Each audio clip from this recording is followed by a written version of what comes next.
বাড়িতে উচ্ছে, কাঁচকলা, বেগুন আরও অনেক রকমের সবজি থাকায় বানিয়ে ফেললাম শুক্তো। চটজলদি এই রেসিপিটা আপনারাও ট্রাই করতে পারেন। সমস্ত সবজি ধুয়ে কেটে নিয়েছি। এরপর কড়াইয়ে সরষের তেল দিয়ে প্রথমে রাঙালু ভেজে তুলে রাখলাম। এরপর ওই তেলেই দিয়ে দিলাম উচ্ছে। সামান্য নুন দিয়ে ভেজে উচ্ছে তুলে রাখার পরে ওই তেলের মধ্যেই ডুমো করে কেটে রাখা বেগুন দিয়ে ভালো করে ভেজে তুলে রাখলাম। এরপর কড়াইয়ে সামান্য সরষের তেল দিয়ে তার মধ্যে শুকনো লঙ্কা, পাঁচফোড়ন, বড়ি আর সামান্য আদা দিয়ে ভালো করে একটা মশলা বানিয়ে নিলাম। এরপর সেই মশলার মধ্যে সমস্ত রকমের সবজি দিয়ে ভালো করে ভেজে নেব। খুব বেশি ভাজবো না, অল্প অল্প করেই ভেজে নেব।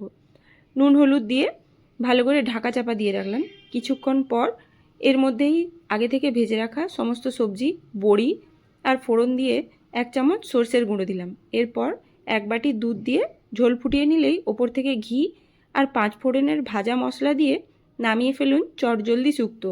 গরম ভাতে একবার ট্রাই করে দেখতেই পারেন।